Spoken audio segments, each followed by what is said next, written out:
이사야서 7장 18절에서 20절 말씀 봉독합니다. 이사야서 7장 18절에서 20절 같이 봉독합니다. 그날에는 여호와께서 여호와께서 부르시니 다 와서 거친 골짜기와 바위 틈과 가시나무 다리와 모든 초장에 앉으리라. 그날에는 주께서 하실 저쪽에서 새내어온 삭도 곧 아스루 왕으로 내 백성의 머리털과 발털을 미실 것이요 수염도 깎으시리라. 아멘. 아멘. 오늘 말씀은 17절에서 말씀한 아수르의 침략 때 무슨 일이 일어날지 말씀하는 것을 내용으로 하고 있습니다. 그날에라는 말이 두 번 반복되고 있습니다. 이 그날은 아수르가 유다를 침공할 바로 그 미래의 날을 가리킵니다. 그날에 구체적으로 무슨 일이 일어날지 말씀하고 있습니다. 먼저 팔이라고 표현된 애굽의 군대들이 유다를 침공할 것입니다. 그리고 벌이라고 표현된 아수르의 군인들이 유다에 몰려올 것입니다. 두 나라의 군대가 유다로 몰려온다는 것입니다. 이 두 나라는 애굽은 기존의 강대국이었습니다. 그리고 아수르는 신흥 강대국인데 아수르가 이제 힘을 펼쳐서 남쪽으로 자꾸 내려오는 겁니다. 그러다 보니까 기존의 강대국이었던 애굽하고 자꾸 부딪히는데 남쪽으로 애굽까지 내려오려고는 아수르를 막으려고 애굽이 군대를 동원해서 북진을 해서 만나는 것이 바로 유다 땅이 되는 것입니다. 그래서 전쟁터는 유대가 되고 전쟁은 두 나라가 그 땅에서 하게 되는 것입니다. 그러니까 생각지도 않게 두 나라의 영향력 아래 이제 들어가게 된다는 것입니다. 그렇지 않아도 아수르는 팔레스타인을 이 유다 땅을 넘어가지고 애굽 땅으로 쳐들어가려고 호시탐탐 기회를 노리고 있었고요. 이를 저지하기 위해서 애굽이 아수르와 전쟁을 벌이게 되는 것입니다. 그리고 그 전장의 장소가 유다 땅이 되는 것이고요. 앞으로 그렇게 될 것이라는 거죠. 그러니까 이건 하나님께서 그렇게 예고를 하시는 것은 그런 일들을 하나님께서 이제 주관하신다는 것입니다. 그날에 여호와께서 부르신다라고 했습니다. 부르신다. 그런 일이 일어나도록 하나님께서 만들어 가신다는 것입니다. 하나님, 여호와 하나님 역사를 주관하시는 분이심을 여기서 말씀하고 있습니다. 그런 일들이 하나님께서 만들어 가실 것이다 라고 말씀하고 있습니다. 두 번째로 애굽과 아수르의 군대가 유다를 뒤엎을 것이다 라고 했습니다. 다 와서 앉으리라 이렇게 말했습니다. 두 나라 군대가 유다 땅에 와서 전국을 덮을 것입니다. 애굽과 아수르는 유다 땅을 전쟁터로 사용할 뿐만 아니라 어느 정도 기간 동안 거기에 주둔해 있을 것을 말씀하고 있습니다. 백성들은 그 칼날을 피해서 숨어 다닐 것입니다.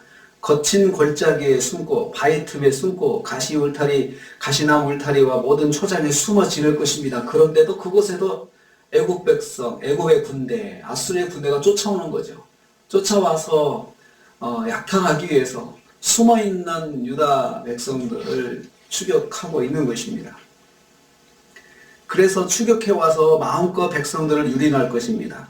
그들이 머물러 앉을 것이라 했기 때문입니다. 어느 곳이든 살 수 있는 환경이 되지 못하는 거죠. 그래서 그나마 남아있는 사람들이 이제 그 땅을 떠나게 되는 거죠. 여기서는 도저히 못 살겠다 하고 떠나게 되는 것입니다.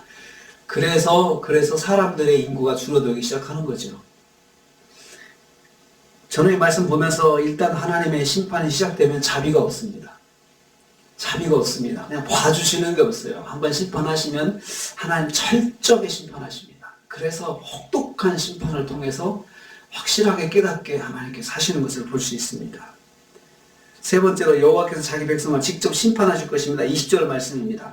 그날에는 주께서 이렇게 말씀하고 주께서 또 아수르 왕으로 인해서 내 머리털과 발털을 미실 것이고 주께서 미신다. 수염도 주께서 깎으신다 라고 했습니다. 주님께서 여호와께서 직접 심판하신다는 것입니다. 아수르 왕을 통해서 주의 백성 유다를 심판하실 것입니다. 주께서 내 백성이라고 하는 것은 아하스 왕의 백성이죠. 아하스 왕이 통치하는 유다 땅을 말합니다. 내 백성, 네가 책임져야 될 너의 백성인데 네가 책임을 못 지고 정신을 못 차리고 저렇게 통치를 하나님을 떠나서 하니 하나님께 탄식하시는 거죠. 주께서 내 백성의 머리털과 발털을 미실 것이다 라고 했습니다. 주께서 수염도 깎을 것이다 라고 했습니다. 머리털과 발털을 미는 것은, 또 수염을 깎는 것은 극심한 수치의 치욕을 경험하게 하는 것입니다. 그래서 상대 승전국 패전국의 왕의 머리털을 밀고 수염도 깎고 거기 관료들의 머리털도 밀고 수염도 깎고 해가지고 아주 치욕스럽게 만드는 것입니다. 치욕스럽게 만드는 거죠. 하수 저편에서 세내어 온 삭도인 아수르를 통해서, 그러니까 세내어 왔다는 것, 그러니까 비용을 지불하고 빌려온 나라가 아수르예요. 누가 그랬느냐? 아하스 왕이 그랬습니다. 애국과 아람과 북쪽 이스라엘이 연합을 해가지고 남쪽을 공격하니까 이 아하스 왕이, 유다 왕 아하스 왕이 아수르한테 돈을 주고 군대를 좀 빌립시다 해가지고 도움을 요청한 거죠. 그래서 돈 주고 세내에 온 거죠. 그 군대들을 도움을 받으려고 했는데 오히려 이 군대가, 아수르가 도움을 주러 온 것이 아니고 돈 받고 와가지고 와서 오히려 이스라엘을 공격하는 거예요. 유다를 공격하는 겁니다. 막대한 비용을 내고 도움받기로 한 아수르가 오히려 유다를 공격해서 수치스럽게 할 것이다 라고 말씀하고 있습니다. 이 말은 네 마음대로 안 된다는 거죠. 네가 그렇게 한번 해보려고 했지만 너 마음대로 되나 보자 이겁니다. 오히려 아수르를 의지했다가 아수르에게 공격을 당하고 아수르에게 나라가 망하게 되는 것입니다. 아수르가 이렇게 돈을 내고 군대를 사는 유다를 보면서 너희들 돈이 많구나 하면서 오히려 힘없는 이 나라를 약탈을 해야겠다, 우리가 점령을 해야겠다, 이렇게 해서 그 침략이 시작된 것입니다. 자기 마음과 생각대로 이루어지지 않는 것도 하나님의 심판입니다.